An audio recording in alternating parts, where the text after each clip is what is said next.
बिस्मिल्लाहिर्रहमानिर्रहीम। अस्सलामु अलैकुम वरहमतुल्लाहि वबरकातुहू। अज़ीज़ तलबा, आज हमारा जो टॉपिक है वो है ट्रांसमिटिंग प्रेशर इन लिक्विड्स। आपको याद होगा इससे पहले वाली क्लास में भी हम प्रेशर को डिस्कस कर रहे थे और हमने एक डेरिवेशन भी की थी जिसमें हमने प्रेशर की एक इक्वेशन डेवलप की थी जिसमें डेंसिटी, ग्रेविटी और यानी उसकी जो डेप्थ है वो तमाम चीज़ें उसके अंदर शामिल थी। आज हम ये देखना चाह रहे हैं कि आया कि लिक्विड के ऊपर जब प्रेशर डलता है तो उसका क्या इम्पैक्ट होता है और वो किस तरह से वर्क करता है। देखिए, ये मैंने यहाँ पर एक पोरेंजर एपरेटस बनाया है। ये पोरेंजर एपरेटस बिल्कुल सिरिंज की तरह से है।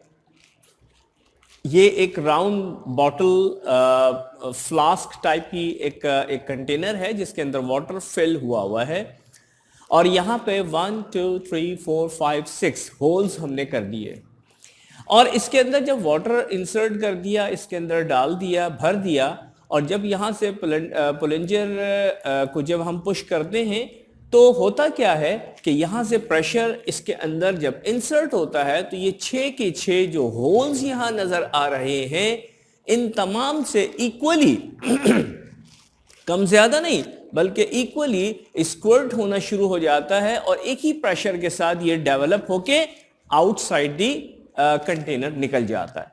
अच्छा, यहाँ पे अब हम यहाँ इस चीज को जरा नोट करें कि सब जगह से जो हमारे पास प्रेशर आ रहा है, सब जगह से हमारे पास जो प्रेशर आ रहा है क्या वो इक्वली है या अनइक्वल है। तो हम जब ये नोट करेंगे तो हमें पता चलेगा कि वाकई जो प्रेशर आ रहा है वो इक्वल ही आ रहा है।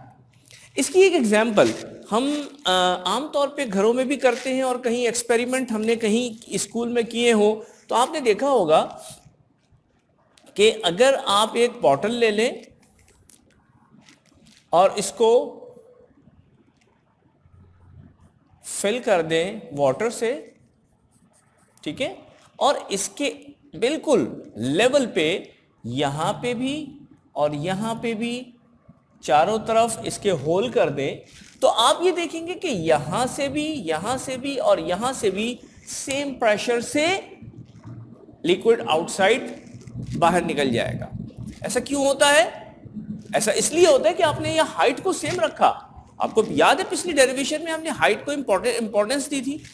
अच्छा, उससे क्या हुआ कि प्रेशर जो है वो सेम यानी स्ट्रेंथ के साथ निकल रहा होता है, स्क्वर्ट होता है। बिल्कुल इसी तरीके से यहां पर भी इस प्लंजर एपरेटस में भी हम यहां पर देख सकते हैं कि सब जगह से सेम प्रेशर के साथ वाटर एग्जिट होगा। अच्छा, अब एक एक्टिविटी है। एक एक्टिविटी ये है कि आपके पेज नंबर 80 पर आप देख सकते हैं कि ये एक्टिविटी आपको बिल्कुल एग्जैक्टली सेम स्ट्रक्चर के साथ यहाँ पर जो मैंने यहाँ पर ड्रॉ किया है उसके साथ दी हुई है। आप चाहें तो अपनी बुक में भी देख सकते हैं। हमारे पास यहाँ पे ये एक ब्रेक सिस्टम बना हुआ है और इस ब्रेक सिस्टम में जैसे कि हम कार का ब्रेक सिस्टम समझ सकते हैं, ये वो है।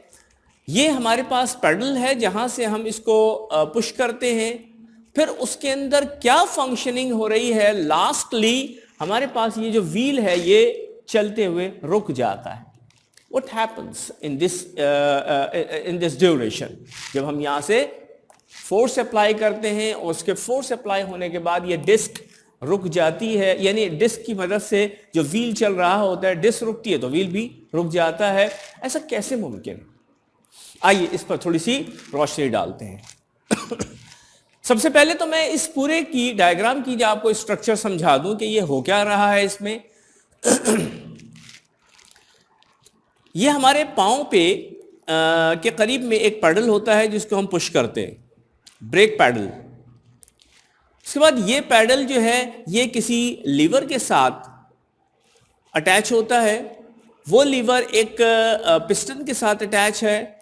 ये पिस्टन का एक ही चैम्बर सा बना हुआ है जिसके अंदर यहाँ पे ब्रेक फ्लूइड पड़ा हुआ है, जिसे हम इंजन ऑयल भी कहते हैं और ब्रेक ऑयल भी कहते हैं। इंजन ऑयल इंजन में डलता है, ब्रेक ऑयल ब्रेक के पूरे सिस्टम में डल रहा होता है। तो ये पूरा का पूरा यहाँ से लेके और एक और दूसरे पिस्टन तक पहुंच जाता है।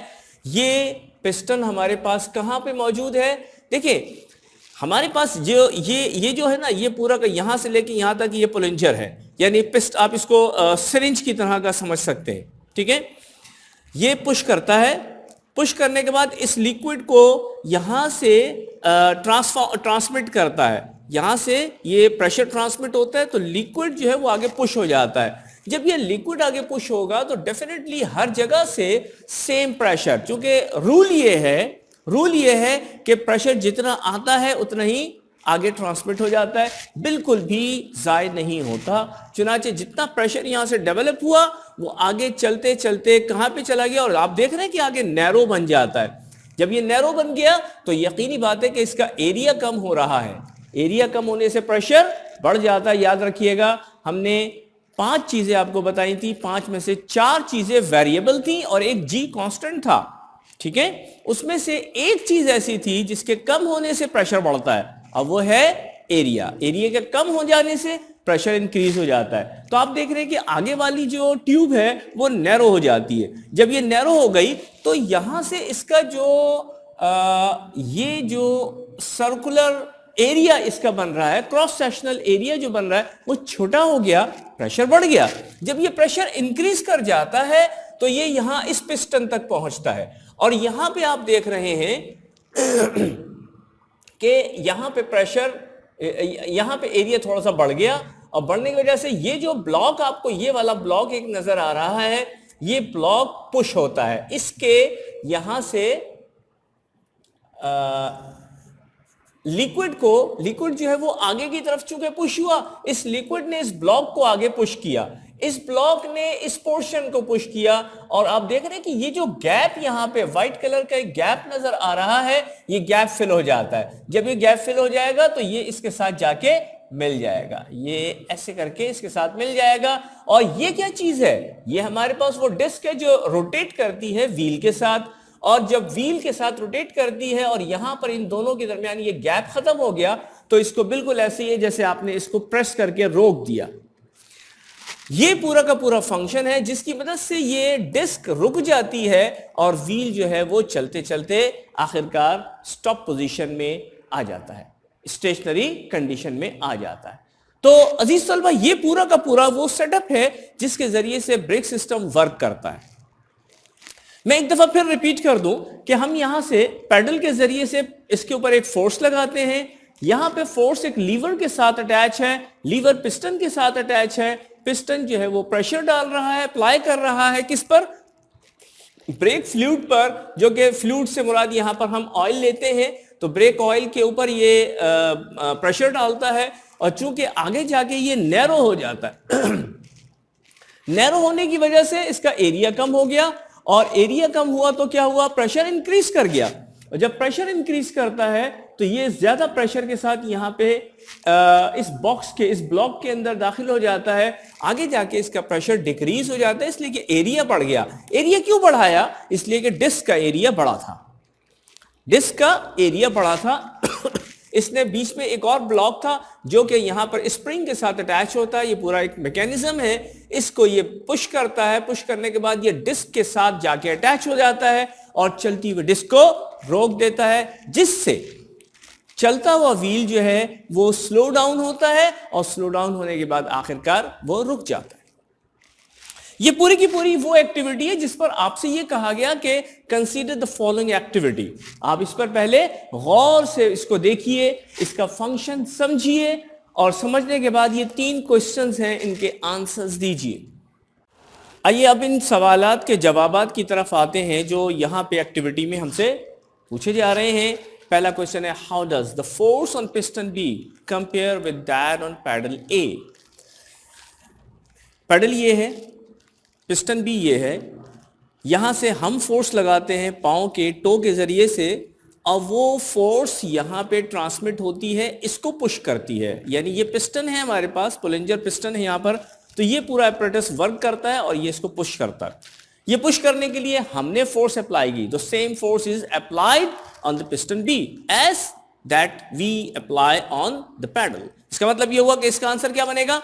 कि पेडल ए पे जितनी फोर्स हम लगा रहे हैं पिस्टन बी पर उतनी ही फोर्स अप्लाई होगी, बशर्ते के बीच में कोई रेजिस्टेंस, कोई फ्रिक्शन इस टाइप की चीज मौजूद ना हो। तो फिल वक्त तो हम फ्रिक्शन को, इन तमाम चीजों को इग्नोर करते हुए हम भी कहते हैं कि the same force will be applied on this piston. तो पहले का तो आंसर ये हो गया। दूसरे का आंसर ये, what happened to the liquid in cylinder C. अब ये जरा थोड़ा सा देखने वाली बात है कि सिलेंडर सी हमारे पास ये है और पिस्टन बी हमारे पास ये है, ठीक है। अच्छा जी, अब उसके बाद क्या है यहां से फोर्स अप्लाई, जो हमने फोर्स यहां अप्लाई की थी वो फोर्स यहां पर भी अप्लाई हो रही है। ये फोर्स अप्लाई हुई। अब आप देख रहे हैं कि ये एरिया ज्यादा है, ये एरिया कम है। जब एरिया ज्यादा हो जाता है तो प्रेशर कम हो जाता है, जब एरिया कम हो जाता है तो प्रेशर बढ़ जाता है। अच्छा, अब देखिए यहां पे जो प्रेशर डेवलप हुआ, ये प्रेशर डेवलप हुआ उस फोर्स से जो हमने अप्लाई की थी। तो एक प्रेशर जो डेवलप हुआ, अब वो जब यहां इस नैरो ट्यूब पर आएगा तो इंक्रीज हो जाएगा। वजह, इसका एरिया कम हो गया। ये जो एरिया कम हुआ है, इस एरिया के कम होने की वजह से इंक्रीज्ड प्रेशर यहां तक पहुंचेगा। तो इसका मतलब यह हुआ कि जो सिलेंडर है, ये सिलेंडर हमारे पास ये वाला सिलेंडर है, ठीक है। तो यहां पे जो प्रेशर पहुंच रहा है वो इंक्रीज्ड होके पहुंच रहा है due to the narrow tube. Area is lesser than this piston, lesser than this pedal, ठीक है। तो हम यहां से ये कह सकते हैं कि इसका सेकंड का आंसर क्या है, what happened to the liquid in cylinder C, the pressure in cylinder C becomes greater because of the narrow area of the tube. Clear हो गया? अच्छा, थर्ड क्वेश्चन क्या है, why does the rotating wheel slows down when the brake pedal is pressed? अब वो कहता है कि यहां पर आपने ब्रेक पैडल पे पांव रख के इसको प्रेस किया तो ये क्यों स्लो डाउन हो जाता है।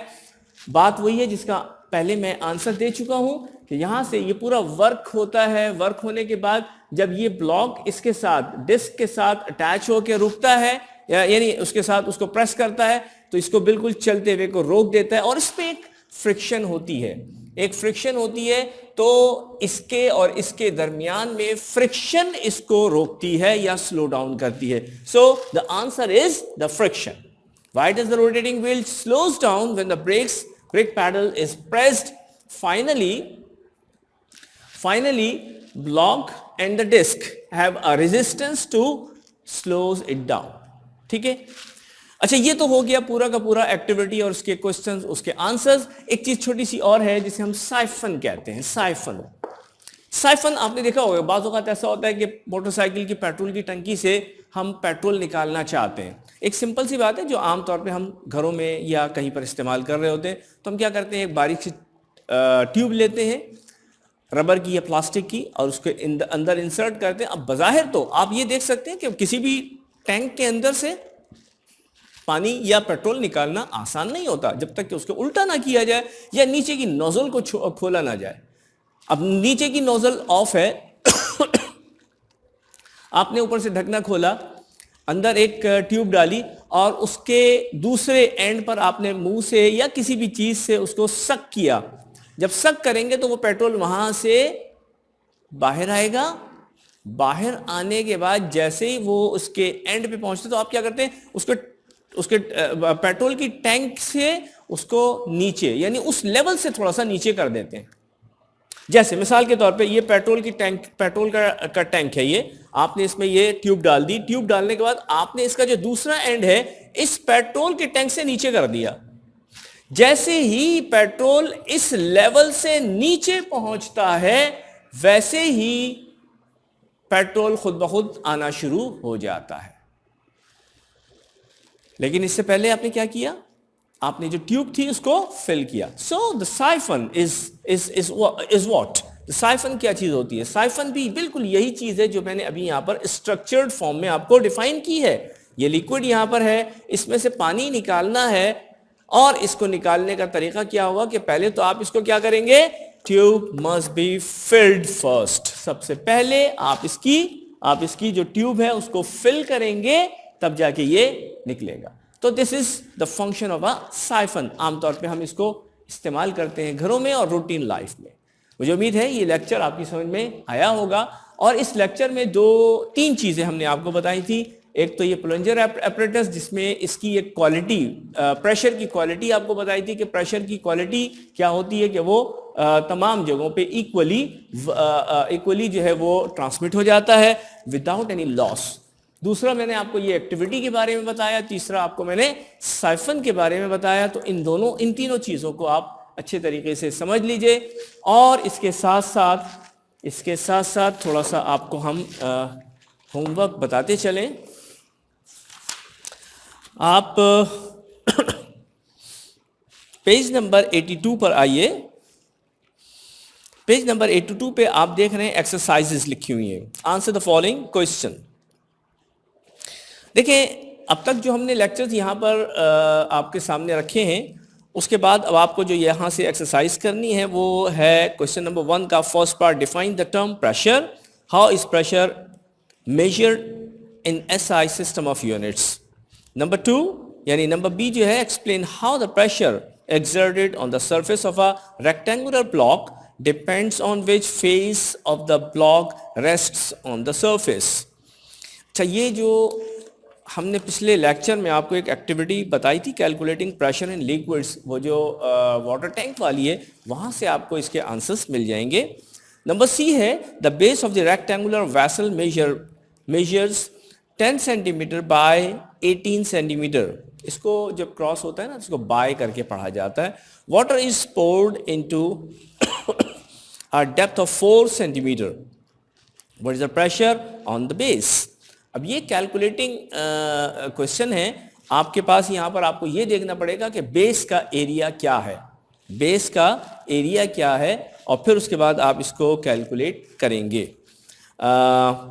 ये जहन में रखिएगा कि आप यहाँ पे आपको जो चीज़ें दे रखी हैं, आपने उन्हीं वैल्यूज़ को कैलकुलेशन में इस्तेमाल करना होगा।